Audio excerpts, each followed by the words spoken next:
La aceptación del diagnóstico del trastorno del espectro autista puede ser un proceso complejo y es uno de los grandes temas que tú nos pides todos los sábados.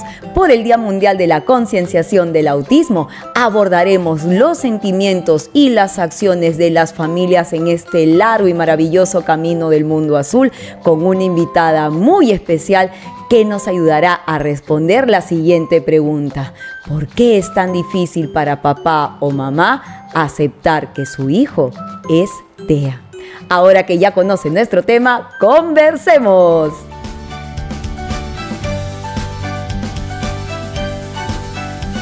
Muy buenos días, muy buenas tardes, muy buenas noches a todas nuestras familias TDAH, a todas nuestras queridas familias de Yo Te Escucho, nuestros seguidores y comunidad también. Bienvenidos a Yo Te Escucho, el podcast familiar de psicología, educación y coaching para empoderar a todos los pacientes y a todos los padres y docentes que desean aprender más sobre la vida de sus hijos y sobre el TDAH, escuchando las experiencias vividas que van más allá de la teoría.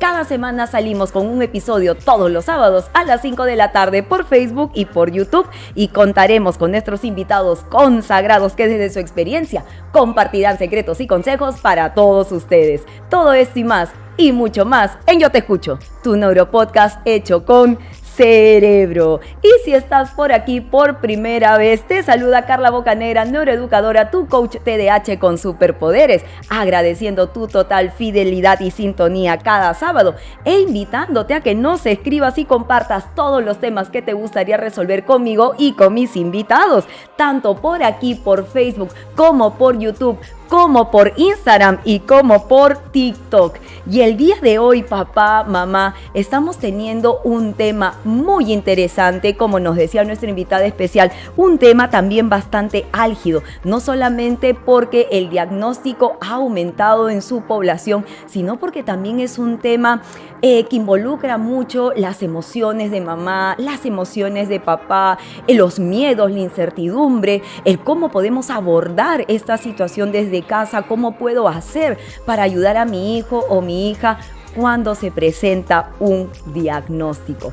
Entonces, para papá y mamá es difícil esta situación, lo entendemos, lo comprendemos y el día de hoy, justamente celebrando el Día Mundial de la Concienciación sobre el Autismo, tenemos una invitada de lujo, alguien que yo he seguido su trabajo desde que era tutora en el colegio y realmente su abordaje, su acompañamiento, su profesionalismo para mis alumnos, para las familias ha sido magnánime. Para mí es un lujo presentar el día de hoy a la doctora Inés Caro. La doctora Caro es médico neuropediatra que actualmente se encuentra en el Instituto Nacional de Salud del Niño. Y ella es miembro de la Academia Iberoamericana de Neurología Pediátrica, así como miembro de la Sociedad Latinoamericana de Errores Congénitos del Metabolismo y también es miembro de la Sociedad Peruana de Pediatría. Actualmente también papá, mamá, es coordinadora del curso de posgrado de Neuropsicología de la Universidad Nacional Mayor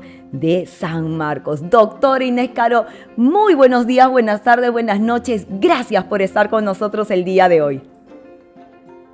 Muchas gracias, Carla. Realmente para mí también es un gusto poder compartir contigo, que tienes tanto ángel para transmitir lo que quieres decir, especialmente a los papás, ¿no? Que necesitan tanto de nosotros para poder entender algunas cosas que salen de lo común y que a veces es justamente la falta de información la que hace de que tengamos algunas dificultades para aceptar. Y justo por esa razón, doctora Inés, es que queremos nosotros abordar el podcast desde 4 aristas importantes. Queremos justamente, como usted ha dado el pie, hablar un poco y trabajar un poco con nuestras familias neurodivergentes y neurotípicas sobre la psicoeducación con respecto justamente al diagnóstico, las razones por las cuales este proceso de aceptación es tan difícil para los padres, por qué los padres podemos estar en un proceso de duelo. Doctor, hemos hablado mucho acerca del duelo en los padres con hijos con TDAH y creo que los padres con nuestros hijos TEA no es la excepción. ¿Y qué nos puede ayudar a aceptar el diagnóstico? Doctora, ¿de dónde proviene la palabra autismo? Bueno, justamente es una palabra griega que poco a poco fue conociéndose cada vez, mejor dicho, se va conociendo cada vez más el significado de esta palabra, ¿no? Que para muchos puede significar terror, miedo, ¿no? Es simplemente el autismo, la dificultad para comunicarse, es como estar en uno mismo, dentro de uno mismo, ¿no? Eso es lo que más o menos interpreta la palabra. Sí, cuando nosotros abordamos papá, mamá, a tu hijo desde la escuela, cuando lo abordamos también desde la terapia, vemos, como dice usted, doctora, esta tendencia a este aislamiento, ¿no? Aislamiento cuando hay muchos ruidos, aislamiento cuando hay mucha gente, aislamiento cuando realmente quiere tratar de entender el mundo y a veces no puede por esta cantidad de estímulos externos, entonces él se retrae, ¿no? Él se aparta para poder ver de qué manera puedo continuar dentro de mi sociedad, puede ser en escuela, dentro de la casa, con los amigos, ¿no? Y es un proceso complicado. Sí. Nosotros para entender la palabra autismo tenemos que ver al niño con dificultades en dos grandes grupos, ¿no? Uno es no solamente el hecho de que le molesten los ruidos, ¿no? Y se aísle, que es un tema sensorial, que inclusive lo puede tener cualquier otro niño que no tiene autismo, sino lo más importante en el primer grupo es esa dificultad para comunicarse socialmente con las personas. Entonces tienen una dificultad para entablar empatía con los niños, con los adultos y se encierran en su mundo. Pero no solamente es encerrarse en su mundo y hacer poco contacto visual, sino también además tienen que tener otras características como es conductas repetitivas, ¿no? Aleteo de manos, girar en círculo y los juegos son bastante restringidos. Son juegos o seleccionan los juegos y además tienen esos problemas sensoriales. Entonces, para nosotros sospechar o diagnosticar autismo, tenemos que cumplir los dos requisitos básicos. Notar que el niño tiene pobre interacción social con las personas y además conductas repetitivas, juegos restringidos y problemas sensoriales. Con esos dos grandes grupos hacemos el diagnóstico. ¿Cómo podemos ayudar a papá y a mamá? Por ejemplo, cuando los tengo, me comentan, Carla, mira, desde pequeñito, yo veía a mi hijo o a mi hija que caminaba en puntitas, ¿no? Por ejemplo, hay a veces algunas características y hay otras que podrían ser algunos mitos. ¿Cómo puedo yo detectar desde la infancia, no desde la niñez, que mi hijo posiblemente podría tener el diagnóstico TEA? Es una muy buena pregunta. Hay muchos estudios y hay un estudio que lo difundo mucho en el cual las primeras sospechas de los padres, porque los padres son los primeros que sospechan que algo no está yendo bien en el desarrollo de su niño. Lamentablemente, esa sospecha se traduce en una consulta médica, a veces varios años después, y perdemos un tiempo valioso.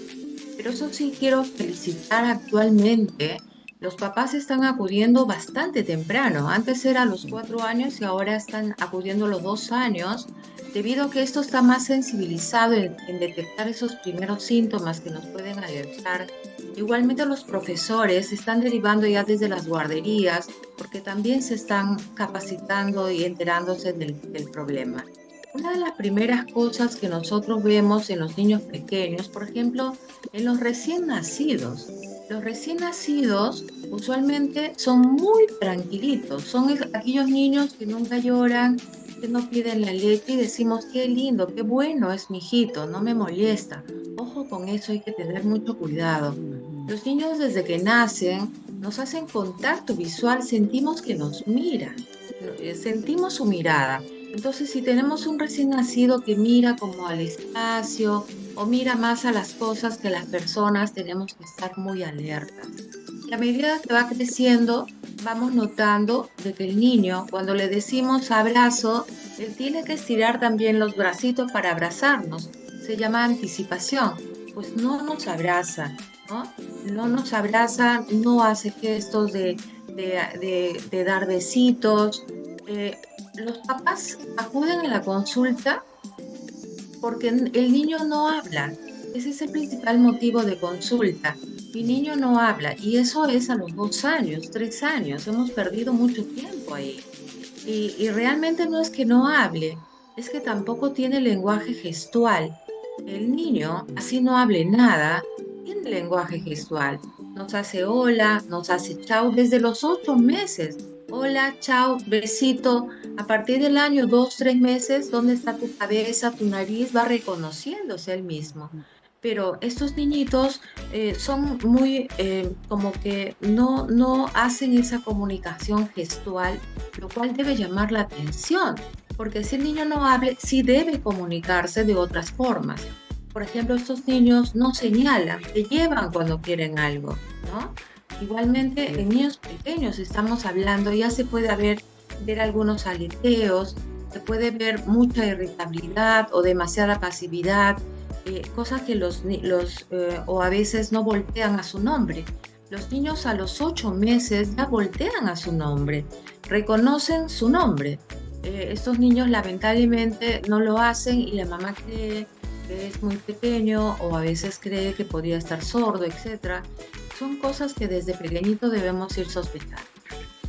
Doctora, y cuando viene el diagnóstico, y vamos a hablar un poquito más adelante del tema de la aceptación, como usted comenta, el trabajo que hace el neurólogo en este abordaje no solamente es el diagnóstico, sino que también podemos contar con el apoyo del neurólogo, del neuropediatra, para que también nos pueda dar ayuda en el seguimiento, en los consejos, en las sugerencias. ¿Cuán importante es tener esa apertura para ir aceptando estos primeros consejos, este primer trabajo del neuropediatra? Porque a veces se piensa que solamente es el terapeuta el que da el consejo, y yo trato de enseñarles a los padres que no, que en esa consulta de neuropediatra hay que aprovecharla al máximo y de oro, porque ustedes también tienen ese abordaje significativo para compartir. Sí, una cosa importante es saber que no se necesita tener un diagnóstico claro para intervenir. A la menor sospecha ya debemos de estar interviniendo. Por ejemplo, si el niño no sonríe muy poco, no hace mucho contacto visual, tal vez le falten las otras conductas repetitivas, pero ya estamos notando. Allí es donde tenemos que intervenir. Entonces, lo que yo recomiendo a los papás, número uno, es que los niños siempre tienen que estar con personas. Cuando ya hacemos el diagnóstico, los niños no pueden estar solos con cosas, con juguetes, jugando solitos o viendo la televisión o el celular. Tienen que estar con personas. Los niños con autismo, mejor dicho, el autismo es como que al pequeño le interesan más las cosas que las personas. Entonces debemos evitar que el niño esté solo jugando. Recomiendo a los papás que se sienten haciendo siempre contacto visual, porque tampoco es estar a mi lado, el niño juega solo, yo solamente lo miro, de lejitos, como juega. Claro, estoy con él, pero no estoy haciendo contacto visual. Y entonces esa forma de jugar, de buscar juegos funcionales, donde el cual él me tira la pelota, yo le tiro la pelota, jugamos a la tacita de té, a la cocinita, juegos de compartir. No solamente que el niño juegue solo con bloques, con rompecabezas, lo cual son muy hábiles a veces, o con letras o con números, no, tiene que ser con personas. Otra cosa que recomiendo es que siempre busquen el contacto con niños de su edad, porque los niños con autismo, a medida que pasa el tiempo, van mejorando. Mejora el contacto con personas mayores o con niños mayores, pero con los niños de su edad es lo que permanece para, digamos, para toda la vida, esa dificultad para interactuar con sus pares. Por eso siempre se pide que vayan al colegio desde pequeñitos, 2 años o 3 años, no están yendo a aprender, están yendo a interactuar con los niños de su edad, a aprender a sonreír, inclusive el aprender a pelear o defenderse ya es un paso importante dentro del desarrollo. También recomiendo luego ya las terapias, que son las que van a ir mejorando algunas cosas que se pueden mejorar, pero recomiendo lo más importante es que toda la familia esté con el niño, que vengan los primitos, que lo saquen a pasear, el niño nunca esté solo, ¿no?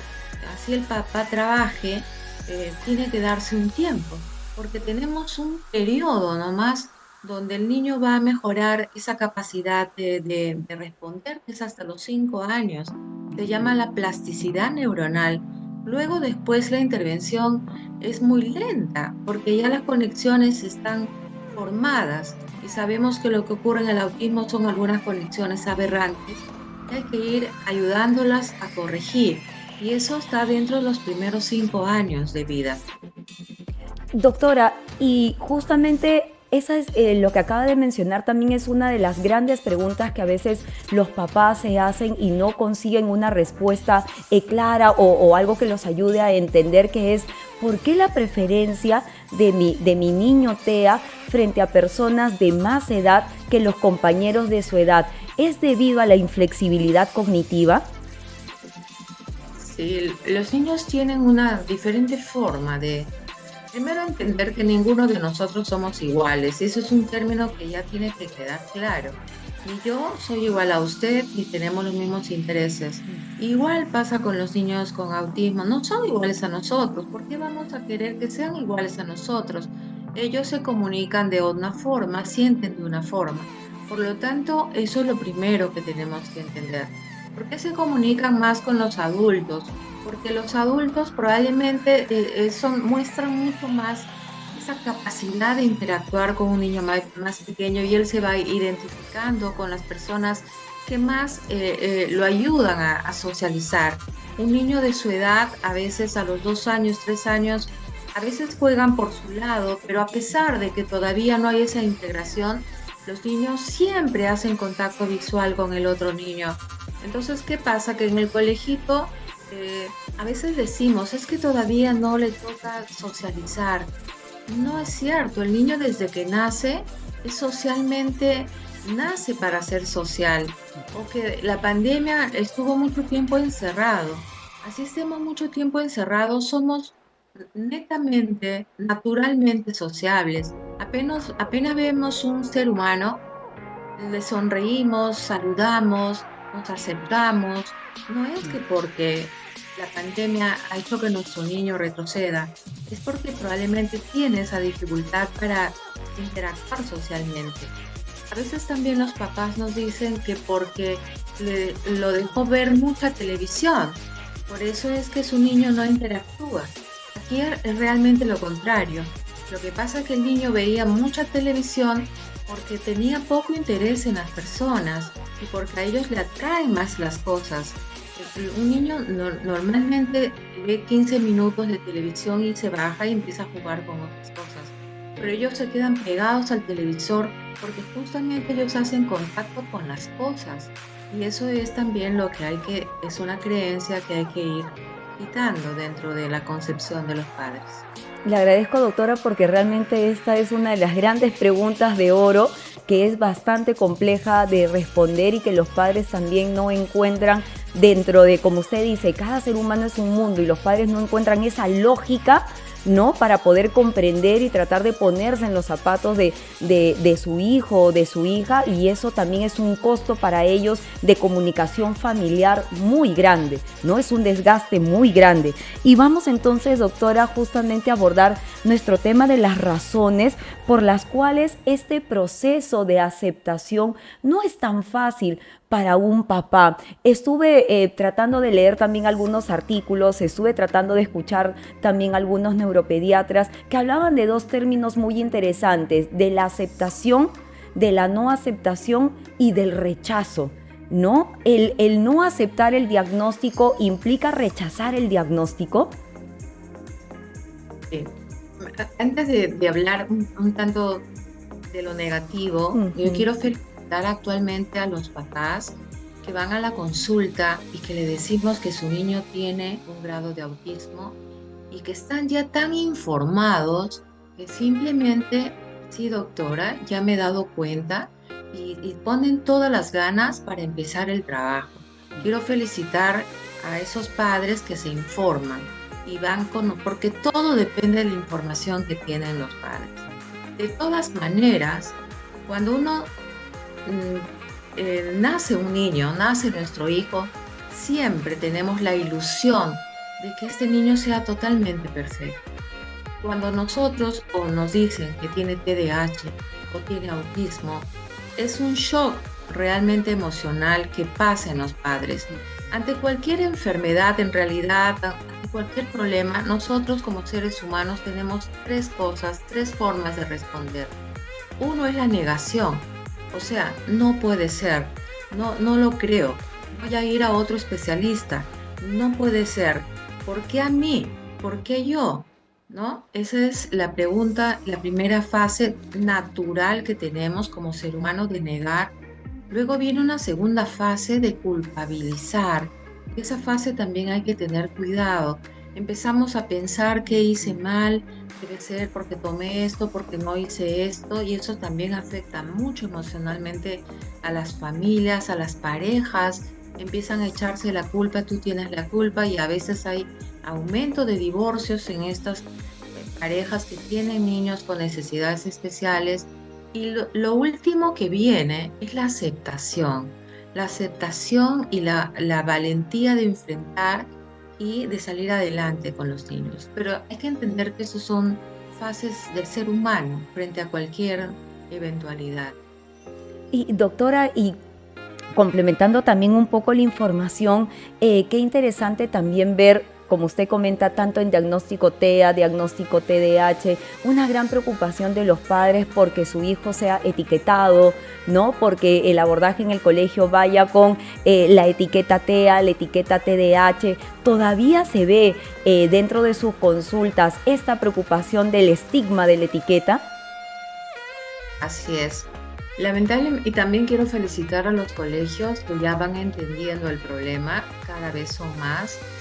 Cuando nosotros decimos, y siempre le digo a los papás, acá hemos hablado de todo lo negativo que tiene su niño, que no hace esto, no hace lo otro, no hace lo otro, pero el colegio y la casa tienen la responsabilidad de hacer todo lo contrario, de buscar todas las habilidades que tiene el niño, porque estos niños no solo tienen cosas negativas, tienen muchísimas habilidades. Hay grados de autismo que pueden ser hasta genios, les digo. Y entonces la finalidad del colegio es no estigmatizarlo y dejarlo de lado porque tiene autismo. Al contrario, es buscar en él las habilidades que pueden desarrollar, que podrían desarrollar para ser una persona más óptima, más socialmente aceptable, etc. No dejarlo en el rincón, como a veces ocurre, los dejan solitos o les dicen, señora, no lo puedo recibir porque su niño pues no sigue las instrucciones, etc. Estos niños necesitan el apoyo de la sociedad, y la sociedad está incluido el colegio. El colegio tiene que saber, cuando hacemos el diagnóstico, no estamos etiquetando al niño, al contrario, estamos abriendo la posibilidad para que empiecen la intervención en casa, en el colegio, en las terapias, que son los tres grandes pilares para que este niño salga adelante. Entonces es como cuando decimos que un niño tiene epilepsia, ¿no? Cuando un niño tiene epilepsia, no lo estamos diciendo para que lo deje en un rincón, estamos dando la oportunidad de que reciba medicación, de que pueda controlar sus crisis. Igual es en el autismo. Es la oportunidad, le dimos el diagnóstico, ojalá sea a tiempo, precoz, para empezar a actuar con este niño de todas las formas que estamos conversando en esta reunión.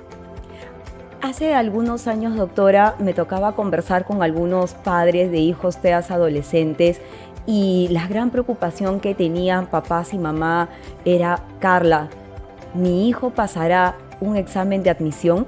¿Mi hijo será capaz de quedarse 3 horas sentado, enfocado, concentrado, atento para poder pasar el examen? El chico estaba en tercero de secundaria o estaba en 9º grado y ya los papás se proyectaban a este futuro viendo con mucha preocupación qué es lo que iba a hacer de su hijo.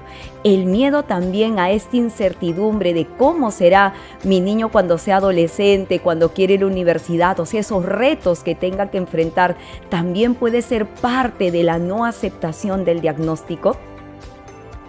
Claro, cuando nosotros vamos evaluando a los niños, no solamente vamos evaluando la parte social, también vamos evaluando la parte intelectual. Y eso también tiene que ser el diagnóstico precoz, porque hay niños con autismo que tienen retraso intelectual. Cuando el niño tiene retraso intelectual, que puede ser leve, moderado, severo, no podemos exigirle más de lo que puede dar. Hay que ir a su ritmo, como decimos. Pero hay niños con autismo que tienen un cociente intelectual tan alto que son increíblemente, conozco ya adultos que han crecido, que han estudiado hasta 2 carreras, no los jalaron en ningún curso. Ingresaron a la universidad mucho más rápido, terminaron la carrera que cualquier otro compañero que no tenía el problema. ¿No? El problema que persiste actualmente en los niños que logran terminar 2 carreras, y esto tal vez es algo que debemos luchar como sociedad, es que luego para conseguir trabajo, el trabajo es un poco difícil porque la sociedad está etiquetada para este tipo de niños, y entonces a veces los contratan con trabajos de baja paga, ¿no? Eso es algo que debemos luchar. Pero ya ustedes han visto que en las universidades ahora aceptan la diversidad. Los niños que tienen una capacidad intelectual de poder estudiar, ahora tienen las puertas abiertas porque las universidades ya entendieron el problema de que se acepta la diversidad. Y tengo hasta colegas médicos que tienen un grado de autismo y son muy responsables y súper, y además también hay muchas series, porque actualmente la sociedad está tratando de normalizar al autismo. Hay series de médicos, hay series de abogados, de gente con autismo. Por lo tanto, como les digo, si nos dicen que nuestro niño tiene autismo, pues busquemos las habilidades que van a hacer que él avance en el colegio. Inclusive algunos aprenden a leer a los 3 años, ¿no? Son los que llamamos a veces de alto funcionamiento, o los niños con Asperger, que hacen de que esto evolucione y vaya bien. No hay que tener temor al futuro, más bien hay que ir viviendo el presente y buscando las habilidades que pueda tener nuestro niño. Y algo también que trabajamos mucho aquí, doctora, con relación a las funciones ejecutivas, es también tratamos de enseñarles a los papás que una disfunción o una función que no está siendo llevada de una manera adecuada, a veces en ciertos lugares o aspectos, no necesariamente tiene que ser así en otros. En otros lugares, en otras locaciones, podría ser una ventaja adaptativa frente a otros, como usted lo menciona. Sí, hay muchas habilidades en los niños con autismo. Por ejemplo, son muy detallistas, ¿no? Sí. Ellos dibujan espectacularmente cosas que nosotros ni vemos. Igualmente ven esquemas que nosotros no podemos verlo normalmente. Entonces, estas habilidades son las que debemos de fortalecer e ir descubriendo en nuestro niño para poder sacarlo adelante, porque la idea es que este niño sea un niño independiente. A eso vamos, ¿no? A la independencia, desde pequeñitos. No hay que sobreprotegerlos, no hay que pensar que no saben hacer nada. Desde chiquitos, a pesar que tienen esa dificultad social, debemos darle responsabilidades, vamos a limpiar la mesa, vamos a lavar, etc. Y así el niño se va haciendo independiente. Y cuando crezca y cuando sea adulto, la idea es esa, ¿no? Que sea una persona independiente que pueda aportar a la sociedad y que la sociedad también pueda reintegrar y ayudarlo. Y es sorprendente, doctora, cuando nosotros le damos esa posibilidad de que ellos tomen las decisiones. A veces tienen un poco de temor porque justamente las expectativas de ver y qué es lo que está esperando el otro de mí es muy alta y puede generarle angustia, pero realmente nos llevamos sorpresas más que maravillosas cuando les damos esa oportunidad, porque pueden ser capaces de realizar acciones que nosotros los adultos ni nos hubiéramos imaginado, ¿no? Y justamente en base a sus características es que les decimos, wow, o sea, sea, no la veía como la ves tú. No veía que esto se podía hacer. No, es que Carla, es lógico, te dicen, ¿no? Entonces, cuéntame tu lógica, porque realmente necesito comprender ese lado y ese aspecto que yo no puedo percibir y que tú sí lo has logrado de manera muy fácil y muy natural. Entonces, ¿cómo a través de esa motivación, cómo a través de darle esa mirada, esa vuelta, ¿no?, positiva, es muy importante? Y eso también tratamos de compartir con los papás para poder educarlos, porque creo que también, como usted mencionó hace un ratito, doctora, ese sentimiento de culpa de mamá o de papá hace que ellos no puedan aceptar con facilidad el diagnóstico. Y algo que nos sucede y nos gustaría que su experiencia dentro de esta recepción que usted tiene con los padres al momento de hacer el diagnóstico, a veces tengo papás que llegan aquí al consultorio y me dicen: Carla, necesito conversar sobre el diagnóstico de mi hijo. Sí, mi hijo es TDAH. ¿Puedes enviarme, por favor, no, el documento del neurólogo? Y de repente sale la linecita de abajo, TEA, y no lo mencionan, ¿no? O de repente me dicen: mira, Carla, lo que pasa es que no es TEA, es que la neuróloga o el neurólogo nos ha dicho que hay una presunción de TEA. ¿Cuál es la diferencia, doctora, entre darle al papá ese diagnóstico TEA y decirle al papá presunción TEA? Lo que pasa, eso ocurre cuando el autismo está en un grado 1, leve o muy leve, que igual son autismos. Cuando nosotros decimos que tiene autismo, el autismo es un diagnóstico para toda la vida. Por lo tanto, tenemos que estar seguros que tiene autismo. Y cuando el grado es muy leve, es muy sutil, porque actualmente, como saben, todo está dentro del espectro autista. El espectro va de lo más leve a lo más grave. Entonces, en lo más leves es donde cuando uno no está seguro, porque como que podría ser solo un tema sensorial o podría ser un tema de timidez, de habilidades sociales, es mejor esperar un poco a decir que tiene autismo, ¿no? Porque podría ser que luego lo evaluamos y efectivamente no tenía, ¿no? Por eso a veces nos cuidamos, ¿no? Por ejemplo, los niños con mucho déficit de atención pueden parecer niños TEA porque se distraen tanto y no hacen contacto. O los niños con problemas sensoriales en el tacto que no permiten que las personas les toquen, se aíslan, no porque tienen autismo, sino porque le molesta el roce de las personas. O los que tienen problemas de la audición se aíslan porque...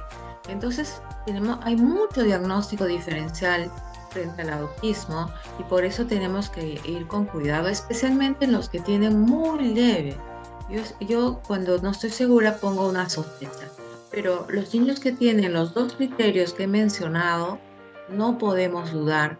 Tenemos que decir de frente: tiene autismo, momento de actuar, trabajemos. Esto, si se hace a tiempo las cosas, hay una mejoría espectacular.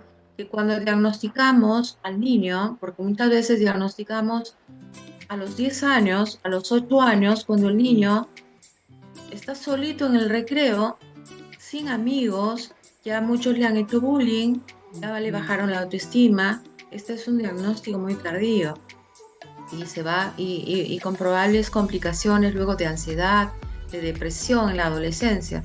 Por eso una pregunta clave es: si el niño sale al recreo, ¿qué haces en el recreo? Muchos niños con autismo nos dicen: como la lonchera, lo cual ya preocupa, porque no es usual que un niño coma la lonchera. En el recreo usualmente el niño debe contestar: juego, salgo a jugar con mis amigos, ¿no? Y entonces así vamos nosotros viendo. A veces hay diagnósticos tardíos, inclusive adultos, que recién se han diagnosticado a los 30 años, después de inclusive tener una carrera profesional, ¿no? Entonces esto es lo que hay que evitar. Doctora, ¿y se cumple algo que estamos trabajando mucho con los TDAH en la parte genética, que es heredable? En el caso de los TEA, ¿también tenemos esta misma línea?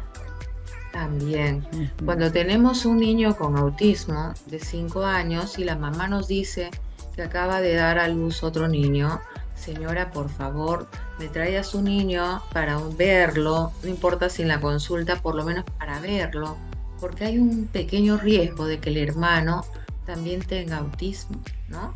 Por eso actualmente se está avanzando mucho en los estudios genéticos que nos podría predecir si el hermano podría tener autismo o no. Es mejor hacer un diagnóstico precoz y justamente los síntomas de autismo precoz se basa en el seguimiento a los hermanos de niños con autismo.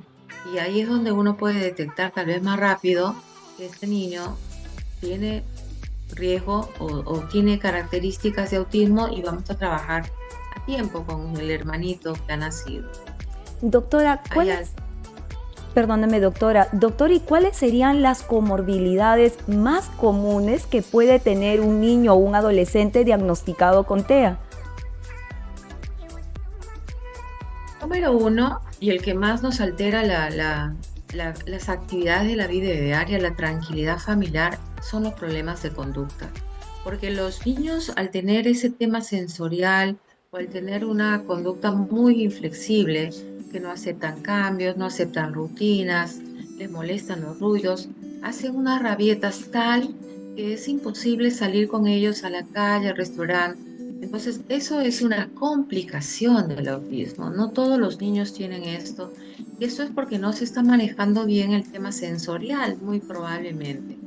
Otra de las complicaciones a medida que va creciendo los niños es la ansiedad que empiezan a tener, ¿no? Son niños, especialmente adolescentes, que empiezan a no dormir, porque en el autismo muy leve, los niños se dan perfectamente cuenta de que ellos tienen algo diferente al otro. Y ahí es donde ellos también tienen que entrar al diagnóstico y entender su diagnóstico. Pueden empezar a tener depresión, algunos niños empiezan a hacer conductas repetitivas como lo que llamamos el TOC, que es obsesivo compulsivo, obsesión por algo, se obsesionan tanto y así hay muchas comorbilidades. A veces tienen TDAH, también va asociado el TDAH, también algunos tienen epilepsia y algunas otras cosas, ¿no? Entonces esas comorbilidades también hay que manejarlas. El autismo no tiene tratamiento con fármacos. No hay ningún medicamento que yo pueda dar para curarlo, para mejorarlo. Lo que manejamos con fármacos son las comorbilidades. Manejamos los problemas de conducta, a veces con risperidona, manejamos el TDAH, a veces con metilfenidato, manejamos las comorbilidades o la depresión con antidepresivos. Por eso es importante identificarlos, porque estos sí pueden ser mejorados con medicación. El autismo no. El autismo es simplemente ir completando el desarrollo social que le falta al niño. Es estimulación social, es entender cómo él se expresa, cómo él se quiere comunicar. En otras palabras, es entenderlo cómo él se comunica y que él trate de entenderme también cómo nos debemos comunicar. Es una doble empatía, ¿no? Y yo te entiendo, tú me entiendes, ¿no? Eso es lo que falta a veces con los niños pequeños. Van al colegio y ni el niño con autismo quiere jugar con el niño porque ellos no tienen mucho interés en tener amigos, ni los otros quieren jugar con ellos porque no hay esa empatía de como lo ven ahí un poco diferente, ¿no? Entonces eso es lo que hay que manejar. Y doctora, caminando en la línea que usted propone, por ejemplo, en la época adolescente, nuestros adolescentes también con el diagnóstico TEA, conversar con ellos, ya de por sí los cambios hormonales, la adolescencia, las expectativas, también influyen muchísimo, ¿no? Dentro de este proceso de comunicación con la familia, y entonces los padres nos dicen: Carla, es que yo no lo puedo entender, ¿no? No logro comprender esa manera tan lineal de pensar, ¿no? Entonces leen muchísimo acerca de la teoría de la mente. Entonces otros papás me hacen la consulta: ¿por qué esta teoría de la mente está relacionado con el diagnóstico TEA de mi hijo? Claro, porque ellos sienten diferente, ¿no? Tienen esa dificultad de ponerse en los zapatos del otro, como decimos, de entender que yo estoy molesta, de entender que yo estoy triste. Ellos son, y no es que no tengan afecto, es simplemente la forma como ellos ven las cosas, ¿no? Los niños adolescentes, y esto es todo un tema de adolescentes, son niños que depende mucho cómo lo manejaron de niño para el resultado que vamos a tener en el adolescente. Yo tengo adolescentes que me cuentan que todo el tiempo se sintieron totalmente relegados por sus compañeros, por sus profesores, y llegan a la adolescencia con una autoestima bastante baja. Como también tengo otros niños que han recibido todo el apoyo, que me dicen que ellos van a ser ingenieros aeronáuticos, que van a ir a Japón, que van a inventar la tecnología para sorprendentemente cómo el abordaje desde pequeños va a influir en el resultado del adolescente. Una de las cosas que hay que prevenir en el adolescente es la soledad, porque ellos en algún momento se sienten solos, porque a pesar que no tienen mucho interés en tener amigos, la soledad va llevando a otros problemas como ansiedad, depresión, y muchos de ellos inclusive intentos de suicidio, que hay que tener cuidado.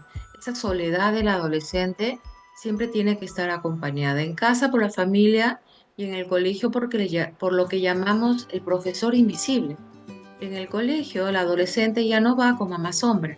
Tiene que haber un profesor encargado de que si lo ve solo, hablarle, vamos a jugar, motivarlo a que interactúe. Esa es la labor importante que también tienen los profesores. Entonces, doctor, ¿usted recomendaría que si tengo un alumno adolescente TEA en la escuela sea mejor abordado por un profesor hombre que por una profesora? Por ejemplo, en mi caso yo lo veo, mi intervención no impactaría tanto como si lo haría un profesor hombre. Indistintamente del sexo. Correcto. No. Estoy hablando de profesor o profesora. Perfecto. Es un profesor invisible. ¿A qué llamamos eso? A que el profesor no le dice yo voy a ser tu sombra, yo te voy a... No, simplemente está ahí mirando como un tutor y lo apoya, lo agrupa, le pregunta, lo anima, como a cualquier otro de los compañeros. Eso falta todavía en los colegios, lo que se llama el profesor invisible. Pero por lo menos hemos dado un gran paso con los profesores sombra o los psicólogos sombra o las mamás sombra. Pero eso es en niños pequeños, eso es en niños en lo cual necesitamos que se adapte y los profesores no tienen la estructura o el personal necesario y entonces va la madre para tratar de ayudar, porque el niño está yendo al colegio no estar en un rincón jugando, sino está yendo a interactuar con los otros niños. Y para eso necesitamos a veces ayuda de estos temas sombras que ya lo están entendiendo los colegios. Y qué importante, doctora, lo que comenta, porque realmente las experiencias y los pensamientos que comparten nuestros adolescentes TEA son tan interesantes y pueden llegar a contarte, como usted comenta, con esta memoria fantástica que tienen, información tan vital y te cuentan lo último que vieron en Netflix o te cuentan la última película que fueron a ver o algún anime en particular que está tan de moda. Entonces realmente es sorprendente, doctora, toda la información y también sus inquietudes como adolescentes que dentro de la manera de pensar a veces no logran comprender el enamoramiento, los amigos, los grupos sociales y cuánto nosotros podemos también compartir de esa información que a veces no logran abrirse con papá o con mamá y nosotros estamos ahí para hacer esa intervención no tan importante. Doctora Caro, y yo más bien quiero compartir con usted y con todos nuestros maravillosos oyentes que si nosotros tenemos el lujo de poder estar con usted el día de hoy es gracias a nuestro auspiciador, a Time for Learning. ¿Sabes, papá, mamá, que los retos cognitivos y emocionales que tu hijo tiene que afrontar, tenemos que trabajarlos ya? Así es que no esperes más, porque Time for Learning pues se compromete con todas sus familias brindando los mejores servicios de refuerzo académico, evaluaciones cognitivas, evaluaciones integrales y terapias, así como también talleres extracurriculares como los talleres de cómics para poder fortalecer todas sus habilidades. Acompañamos a niños, jóvenes, adolescentes y adultos que desean ser su mejor versión. Escríbenos por WhatsApp al 938-484-149 y recibe más información. Time for Learning, enseñando y motivando con el ejemplo. Doctora, entonces para poder ir a nuestro siguiente punto, doctora, y luego hacer un pequeño juego con usted, ¿qué nos podría ayudar, doctora Caro, a que mamá o papá tengan esa confianza de poder decir: este es el diagnóstico de tu hijo, hay que aceptarlo. Usted dio un consejo muy importante: buscar al especialista o buscar información que realmente sea fidedigna y al especialista que realmente pueda enganchar contigo para explicarte todo lo que conlleva el diagnóstico. Sí. Es como un adolescente cuando se le dijo tienes autismo, eh, pues recién entendió por qué actuaba así él, por qué tenía esos comportamientos, por qué no entendía las bromas y agradeció. Ahora entiendo por qué soy así. Y fue el punto de partida para hacer cosas y entender, igual con los papás, ¿no? Cuando nosotros le decimos que el niño tiene autismo, es para, oh, ya, entiendo ahora sí por qué se tiraba al suelo, por qué no jugaba con el carrito, por qué movía mucho las manos, por qué me ignoraba, por qué no voltaba su nombre. Ahora entiendo. Entonces, a partir de ahora entiendo, duele, hay que poner toda la energía posible para seguir adelante, voy a empezar a ayudarlo. Voy a buscar, voy a leer, porque ahora hay mucha información, hay muchos testimonios de padres, porque acá también es importante el apoyo entre padres, ¿no? Los grupos de padres. Y también en YouTube hay muchas historias de los mismos padres que cuentan cómo fueron enfrentando a este problema, porque no están solos.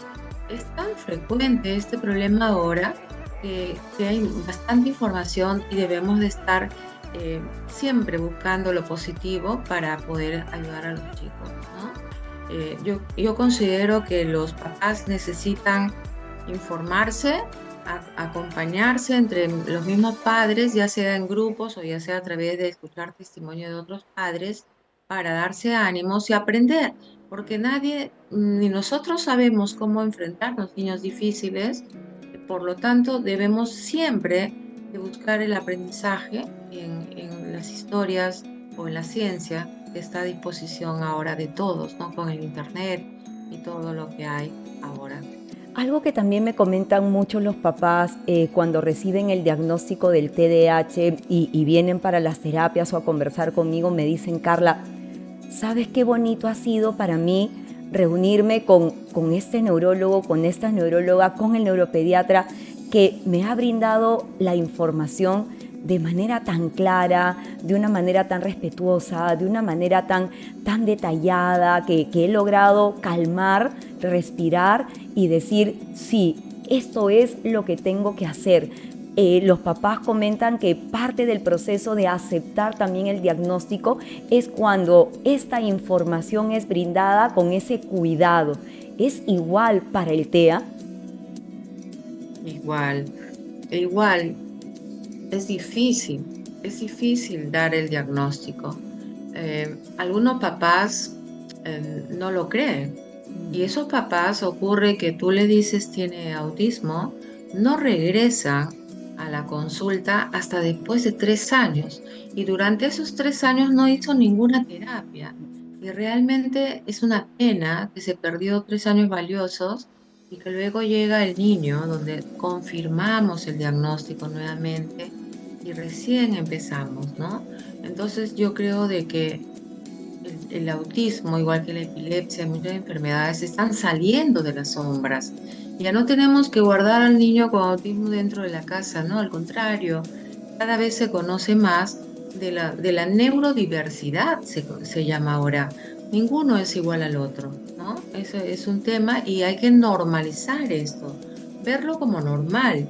No es una enfermedad del autismo, es una condición en la cual el niño tiene dificultades para comunicarse, ¿no? Y entonces ahí, estar detrás, buscando información y asistiendo a los controles para ver si mejora el seguimiento en el colegio, con los terapistas, los psicólogos, etcétera. Algo que también cuando trabajamos por aquí en los talleres para padres y los talleres grupales, algo que usted comentó y que lo resaltamos también es el que los padres no se tienen que comparar con otros padres. Cada diagnóstico es único y tu hijo lo va a expresar de una manera muy particular porque existen muchos factores externos, el propio ambiente familiar, como usted comentó, la mochila que tiene cada padre con la que viene con esa crianza parental, y cuán importante es que papá no se desmotive comparándose con otra familia que también tiene un hijo, te dice, pero ¿por qué este niño sí lo alcanza y el mío no? ¿Por qué este niño sí puede estudiar más rápido y el mío no? Y esas comparaciones afectan mucho justamente el proceso del trabajo de acompañamiento para tu hijo. Definitivamente, ¿no?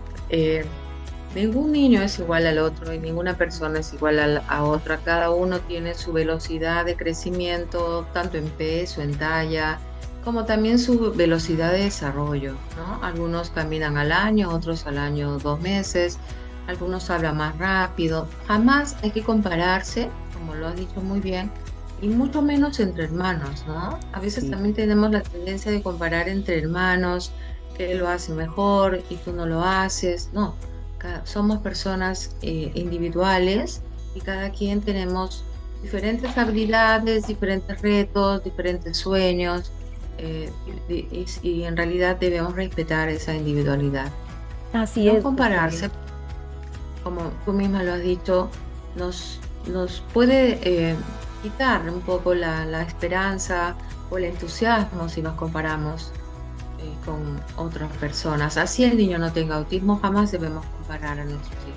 Y cuán importante, doctora, lo que usted comenta, y déjanos en los comentarios también nuestros queridos oyentes y seguidores, porque el tema de los hermanos de un TEA también es un mundo que abordar, y sería genial, doctora, que pudiéramos pues desde ya reservarla, ¿no? Para poder tener este tema tan controversial, este tema tan único también que tenemos pues con nuestras maravillosas familias. Y doctora, para cerrar el podcast, vamos a hacer un pequeño juego con usted, que es el juego de las tarjetas. Yo tengo aquí 3 tarjetas, son de 3 colores diferentes, que contienen las preguntas de nuestras mamás, de nuestros oyentes, nuestros seguidores, que están muy entusiasmados con saber un poco más sobre el TEA, y tenemos aquí de 3 colores. Entonces lo ideal, doctor, es que pueda contestarlos, pero usted elige el color. ¿Con qué color le gustaría empezar, doctora?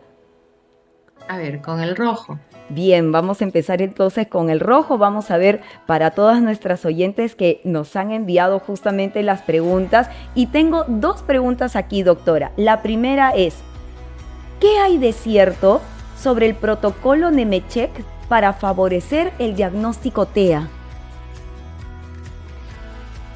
Bueno, es un protocolo que realmente no lo conozco. Te puedo decir que no lo conozco. Para el diagnóstico, ¿me dices? Sí. Para el diagnóstico, lo que más he estudiado, hemos revisado en las reuniones científicas, es el test de A2, ¿no? El A2, que es para, con mucha instrumentación, llegar a un diagnóstico más claro. El ARI, R, etcétera, el test del MCHAT. Ese realmente, soy sincera, no te puedo contestar porque no lo usamos, no lo tenemos en la práctica diaria.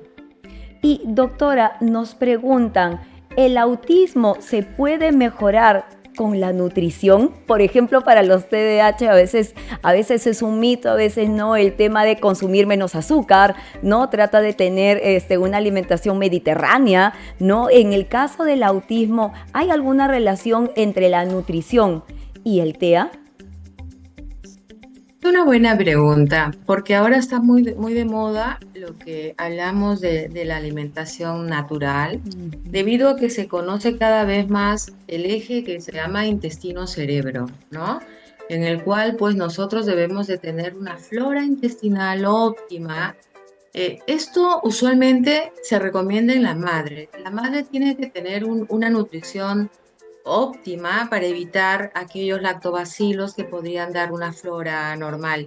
Cuando la madre tiene una alimentación óptima, estamos hablando de pescado, de omega, lo transmite al niño esta flora intestinal, y esta flora adecuada, óptima, hace que aquellos niños que van a tener autismo, por ejemplo, genéticamente, porque esto es algo genético, los protege mejora, disminuyen los síntomas debido a esta parte de la alimentación.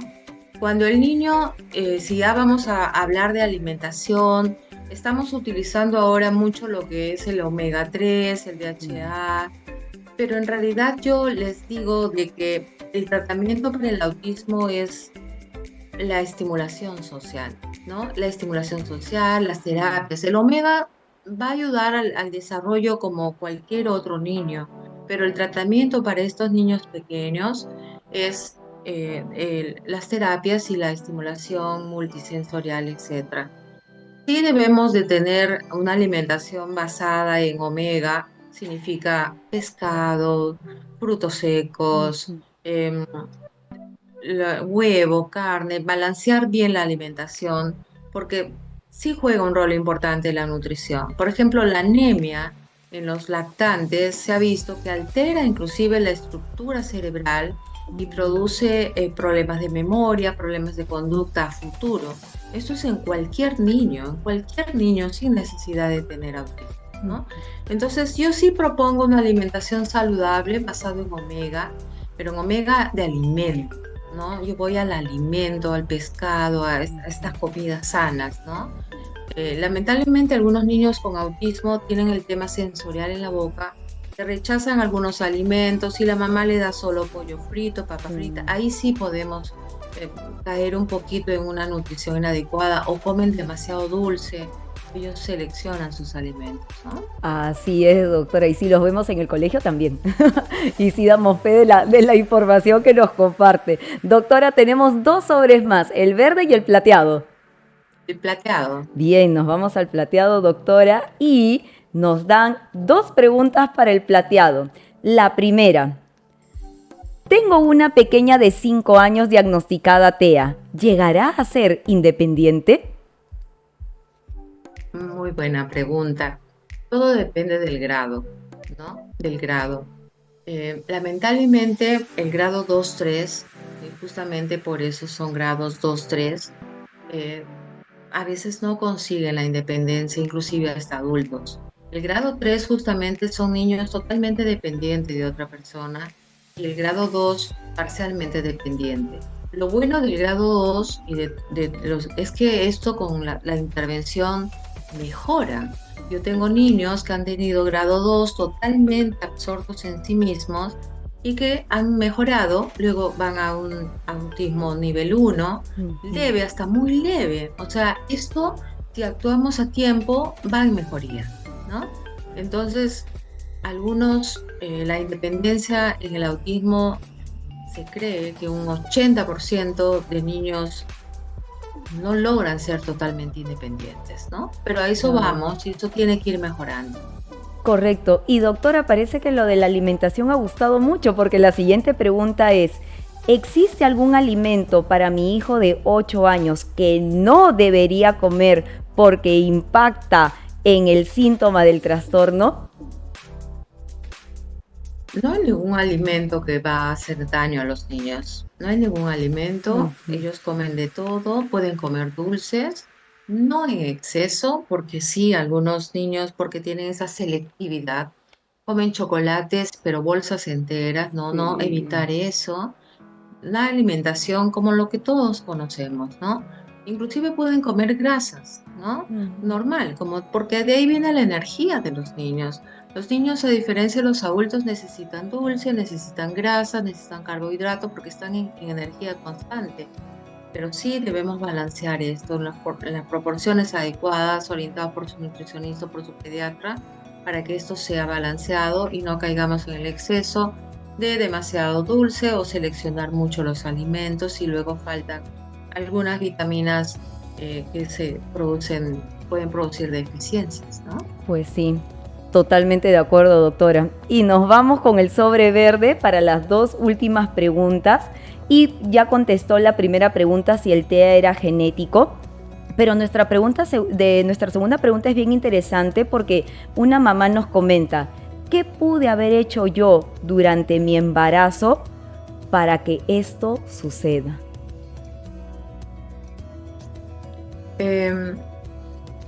Lo primero es entender que la causa del autismo no está clara. Hasta ahora no se sabe por qué se produce el autismo. Se cree que hay un componente genético importante, o sea, que un gen mutó por un error de la naturaleza y hizo que el niño nazca con estas características. También se cree que podría haber un factor ambiental. Se cree que los pesticidas que están echando a las frutas, eh, también hay muchos factores que son teorías, porque no se ha comprobado bien la causa. Por ejemplo, la edad paterna avanzada, ¿no? O sea, los papás muy mayores que tienen hijos muy mayores, o la mamá que fuma, que tiene drogas, ¿no? Esos son algunos factores que se pueden modificar. Por eso la gestación tiene que ser también una etapa muy saludable. Se puede modificar, pero que no es la causa del autismo. Se cree que podría ser, ¿no? Entonces, durante la gestación, recomendamos esa comida en base de, que eso va a mejorar mucho lo que es la flora, que va a ser muy beneficiosa para los niños. No fumar, alcohol, drogas, estrés, ansiedad, tomar antidepresivos. Eso podría jugar un rol que no es claro en el autismo, ¿no? Por lo tanto, no es que yo les voy a decir, por esto tiene autismo. No se sabe hasta ahora, no sé. Inclusive hay una epigenética, ¿no? En el cual yo, por hacer algo lo mismo, cambio mis genes. Todo está en teorías, todo está en estudio. Ya se conoce un poquito qué es lo que ocurre dentro del cerebro en el autismo. Se va conociendo ya. Se cree que es un problema de conexiones, pero no se sabe hasta ahora bien la causa. Por lo tanto, al no conocerse la causa, no hay un tratamiento que yo le pueda dar para curarlo, ¿no? Efectivo. Claro. Solamente ayudarlo con las terapias y todo lo que hemos hablado. Por eso es que también tan importante la información que nos dio sobre la medicación. No hay una medicación para TEA como tal, sino para esos acompañantes que están pues ¿no? junto al diagnóstico. Así es. No hay algo que le podamos dar para curarlo hasta ahora, pero sí para mejorarlo. Doctora. Y que se haga dependiente.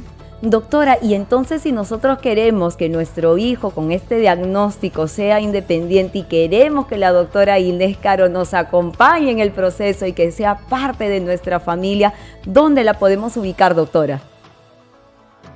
Bueno, yo trabajo en el Hospital del Niño, en el área de neuropediatría, me pueden ubicar, ahí nomás hay que llamar a pedir las citas, que son, como sabrán, un poquito congestionadas, y en mi consulta privada realmente, ¿no? En mi consulta privada está ahí la página donde pueden conseguir la dirección, es ahí donde también puedo ayudarlos.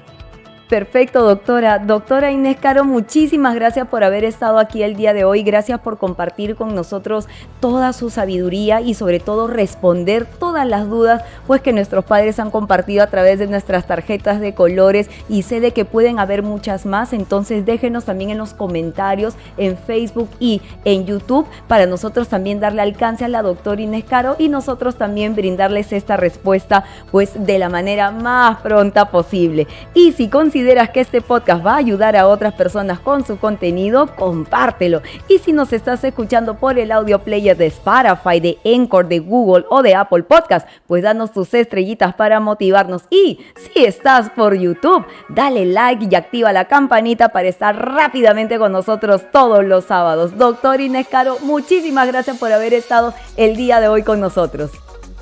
Muchas gracias y felicitaciones por tu energía que tienes en comunicar. Yo sé que muchos padres deben seguirte y te felicito porque eres una gran ayuda para acompañar a nuestros padres. Muchísimas gracias, doctora Caro. Gracias por la invitación. Gracias a usted, doctora, por aceptar y estar con nosotros. Y yo soy Carla Bocanegra, neuroeducadora. Te dejo un abrazo inteligente y te deseo buen fin de semana. Hasta pronto con todos. Gracias, doctora, por estar aquí con nosotros.